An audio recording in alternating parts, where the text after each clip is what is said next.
guys, I heard Smokes here and I'm back with another video. And in today's video I will be going over my new Hailey Stormhanger Abyss build. I was able to test a few things and I've also learned a few new things, since fighting it last time and having my spot taken. So of course I went into the range or the whatever it's called, the lab, and tested a whole bunch of stuff, and I was able to get a faster clear time on Abyss.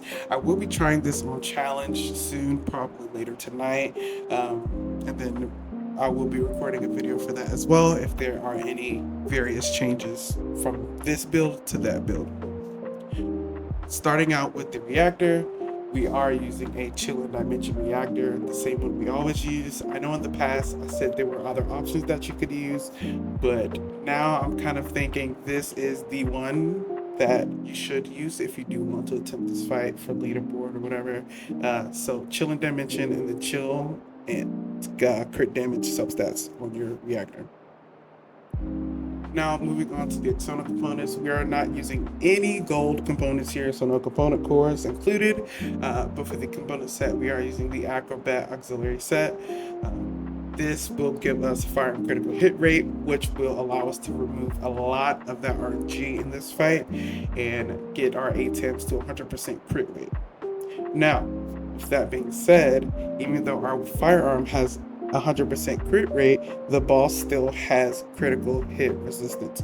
So it won't be perfect, but it does remove a lot of that RNG from the fight. Next, moving on to the arcade tuning, very similar board than last time, but now that I have a full understanding of what affinity damage is and how it works, I guess at first I didn't understand it fully, but now that I do, we will be prioritizing those three nodes there. And the rest of the board, of course, our Colossus damage, our crit damage, and then our multi-hit damage and chance, and then our mutant cell, defense neutralization. Cannot forget that. Now, moving on to the weapons, our ATEMs did not change at all. Of course, we have a toxic ATK core, our crit damage core, and then our 2 sprint speed cores. For anyone new, the Legion of Immortality core does not matter. Now for the substats, I have the bonus firearm ATK against Colossus, firearm ATK, crit damage, and weak point damage for the substats. And then for the modules, again, same modules. We have 2 weak point mods, 2 multi-hit mods, 2 attribute mods, 3 firearm ATK mods, and 1 critical hit damage mod. Now, moving on to the Restored Relic, this changed slightly. The only main thing that really changed was the cores and the substats. The build is still the same, but starting out with the cores and the substats, we have triple fire rate and then 2 toxic ATK cores. And then for the substats, we have crit damage, explosive ATK, and toxic ATK. That Legion of Immortality core, again, does not matter. I also use this Restored Relic for Purge Challenge 5, so I just decided to leave it because it's not going to make a huge difference in damage when taking out the adds if I have all this damage on it already.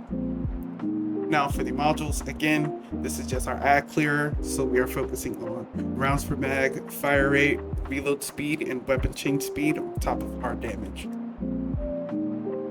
Now moving on to the last dagger, this weapon in this fight has changed the most, to say the least. So starting out with the core, we are running a toxic ATK core this time, double firearm ATK, 1 fire rate, and 1 rounds per mag core. And for the substats, we have crit rate, rounds per mag, ATK, and crit damage. Now, for the modules, we will be focusing on the affinity damage again, because this helps break the weak point in his mouth faster when he tries to shoot you with his lasers. And then the rest of it, of course, is just your generic modules on your last dagger. So attribute, crit damage, ATK, fire rate. And then, of course, we have a little bit of multi-hit in there, and then firing Fiesta to get infinite ammo for 3 seconds after reload.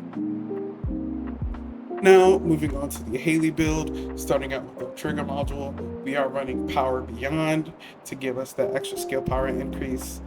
Please make sure that you at least have it gold, which I believe is 14 or 15%. I have a 15% one, so that's what I'm using.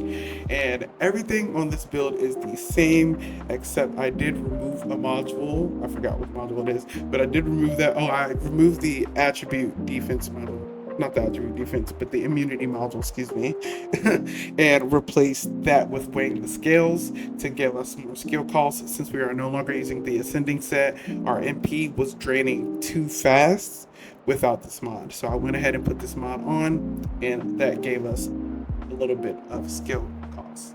And then the rest of the build is same. We have 2 HP, 2 skill cost mods, or 3 now, 2 MP modules, MP conversion for cooldown, and then shot focus for more farm ATK. And then for our Architect module, we are using hyper focus. Now, moving on to the fellows, I've never really highlighted this part, but I do want to say you may struggle with survivability in this fight, but the fellow that gives you ammo is the best for this fight. I tested the HP one, I didn't like it. I don't have the MP one, so I wasn't really to accurately test that, but running out of ammo in this fight as a Hailey player is like your worst nightmare, so just stick with the ammo, dog. Lastly, moving on to our inversions, we have strike point amplification, toxic focus rounds, and firearm control mechanism. As well, we just want to make sure that we have the whole board maxed out so we are getting the full seasonal bonuses. And yeah, that's going to be it for the video, guys. The only thing else I could say is use your favorite skin when you go into this fight for more luck in RNG. I don't know why I always clear this fight on the same skin just as an added bonus. But yeah, I hope you guys enjoyed the video. See you in the next one. Peace.